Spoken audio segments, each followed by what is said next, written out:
Hey, what is going on guys? RvzStealth here, and in today's video, we're going to be taking a look at the new strong champions here in patch 7.12. So this patch, there weren't too many big nerfs or any big buffs to champions. The main changes this patch were to a lot of the items, and the items are what are making a few champions a lot stronger right now in this patch. I usually do one of these videos before the patch drops, but it was kind of hard to tell like which champions would get stronger or weaker with the different item changes. So that's why I'm making the video now after the patch has been out for a few days. So with that being said guys, let's get started.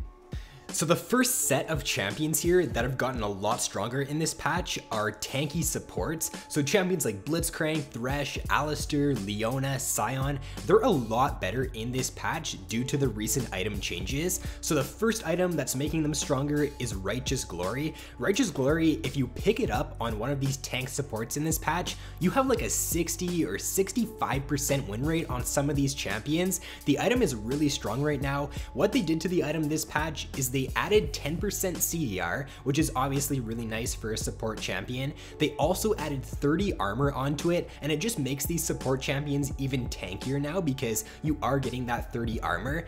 And then Zeke's is another item that is really doing well on a lot of these tanky supports. They added some magic resist onto that item, so again, these support champions are going to be harder to kill. They're going to be a lot tankier now in this patch. So champions like Blitzcrank, Alistar, Sion, Leona, they can all utilize the Zeke's as well as the Righteous Glory really effectively, and I would highly recommend picking up like these tanky supports in 7.12.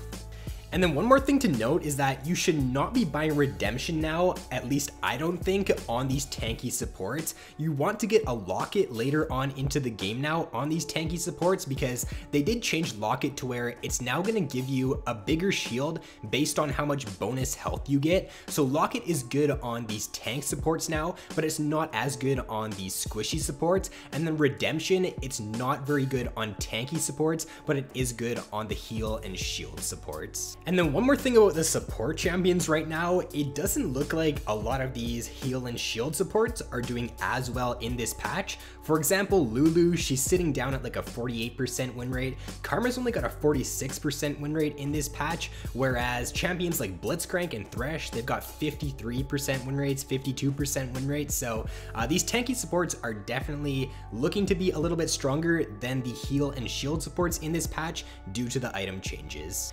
Now some champions that are doing better in the top lane and in the jungle due to these Righteous Glory changes are Maokai and Olaf. So Maokai and Olaf were always champions that when Righteous Glory was really strong, like around a year ago or something, they would usually end up rushing this item. Now with this item getting buffed in this patch, I think that on Maokai and on Olaf, getting this as a rush item is very viable now. It actually does have a very good win percent if you do pick this up first on Olaf and Maokai. And it is making Maokai top lane and jungle Maokai quite a bit stronger for this patch so far. The item just allows you to easily engage with these champions because they're not champions that have a long range CC ability, and therefore by grabbing the Righteous Glory, it just does easily allow you to run up to your opponent, use your CC ability on them and lock them down. Whereas if you don't have the Righteous Glory, then you kind of have to rely on your flash to go for an engage, especially with Maokai. So with this item getting buffed in this patch, Maokai is a lot stronger, and I would recommend trying him out if you are looking for a tanky top laner or jungler. And then if you guys have not heard about the interaction between Gargoyle, Stoneplate, and Locket in this patch right now, if you do get to this item spike and it does reach mid to late game, the combination with these two items right now is super strong. So this is good on more of the supportive type top laners and junglers. So for example, Nunu, it would be really good on. It'd be great on Sion as well, Gragas, like any of these tank champions that just want to get super tanky and they don't really care too much about building damage items. Now, if you do get the Gargoyle Stoneplate and the Locket, the interaction between them is that once you do pop your Stoneplate, it's going to give you bonus health. And now since the Locket scales off of your bonus health, the shield that you get from the Locket is like a 1000 health shield or even higher than that for all of your teammates come a mid to late game team fight. So this is insanely good if you can use this in the right scenario. So for example, what you would want to do is if you're playing Nunu and your AD carry gets dove on, you pop your stone plate immediately after you pop your locket, and it's gonna give them an insane shield so that they can absorb a lot of damage and you can peel off those champions trying to reach your back line. So I will put up a sample build here of what it would look like for a tanky jungler or a tanky top laner. You don't want to build these items like first because the locket does scale better into the late game, so you only really want to pick this up probably as like your third and fourth item. You'd still want to get like your core tank items in the top lane, grab your Cinderhulk in the jungle, and then once it does reach a little bit into the game, that's when you'd want to pick up these items. Now, if we move on to a few more specific champions here that have gotten stronger, the first one is Jarvan in the top lane and in the jungle. So jungle Jarvan is surprisingly doing very, very well in this patch. I think a few reasons to why it's doing better is number one, the recent item changes help him out, like Guardian Angel getting changed, and as well, he is a champion that can use the Gargoyle Stone Plate and Locket in this patch, as like later on into the game, you still want to build a little bit of damage on Jarvan, but if you do pick up that stone plate and that locket, then it just adds for some really nice dive onto the back line. Now, he also does synergize pretty well with a lot of the meta picks right now. Jarvan is a champion that wants to dive in on the back line. He wants to get up in that AD carry's face, and a lot of the champions right now in this meta are very similar to that. So for example, in the jungle, you got champions like Zac, Kha'Zix, Lee Sin. They all want to try to dive onto the back line, and if you're playing Jarvan and you get that stone plate and you get the locket and you go in with your dive buddy, then you're gonna proc that locket and grab yourself and your dive buddy a 1000 health shield, so you can just stay super tanky on the back line and still be able to do quite a bit of damage, because the stone plate does reduce your damage for a little bit, but if you have a Kha'Zix with you, or if you have like a Yasuo for example, and you give them that insane shield, then they're gonna be pretty much unkillable and they're still gonna be able to do a load of damage on the back line.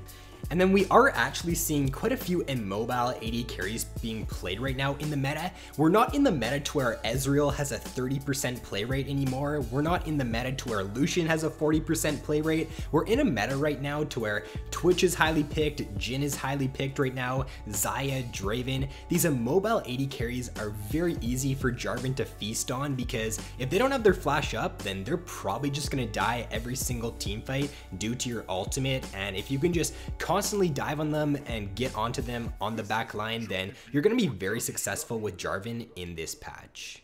And then one last reason to why Jarvan is better right now in this patch is just overall, a lot of the jungle champions in the past few months have been nerfed quite a bit. There's very few jungle champions that have actually been buffed recently besides Jarvan. A few patches ago, or it wasn't a few patches, it was probably like 5 or 6 patches ago now, Jarvan got the buff to his W, whereas other champions like Lee Sin, Kha'Zix, Rengar, Zac, Shaco, all of these jungle champions have been nerfed over the past few months. So with Jarvan being one of the only champions getting buffed, it's just gonna make him stronger over time. So what you gotta think about sometimes is that a champion getting stronger isn't always because of them getting buffed. If other champions get weaker, then it's going to make those champions that don't get changes stronger over time, which I think is what has happened with Jarvan. Now, another pretty interesting pick here in this patch that is doing a lot stronger is Mundo in the jungle. Now, Mundo jungle, or just Mundo in general, got some buffs a few patches ago to his W. His W now does more damage, and therefore it does make Mundo's clear in the jungle a lot stronger now. I think Mundo in this patch is actually one of the best at abusing this new Gargoyle Stone Plate and Locket combo too, because you usually do get Warmogs on Mundo, and he's one of the only champions that does build that item as more of a core item on the champion. So once you do reach the mid to late game and you have all of that bonus health built up with Mundo, then you're just going to be getting an insane shield from that locket once you do use your stone plate. I think that Mundo is pretty underrated right now, and I think he does have a lot of potential to be a very strong pick in the jungle in 7.12. And then one more pick here in this patch that I think can be very, very strong in certain scenarios is Malphite top lane. So Malphite top lane right now is another champion that can use the Gargoyle Stoneplate and the Locket synergy. He's also a champion that can do a very good job against a few of the highest picked top laners. So he's always been a pretty good pick against Fiora, mainly because he does build full armor. He still does do pretty good damage because his abilities do scale off of armor. And then his E, whenever he slams the ground, it does reduce Fiora's attack speed, so it's a lot harder for Fiora to like beat the Malphite in the 1v1, and it's a lot harder for her to dive Malphite and just to abuse him with her split push. And then another pick that Malphite does well against is Yasuo, kind of for the same reason. He does reduce Yasuo's attack speed, so it's just a lot harder for Yasuo to really do anything in that split push.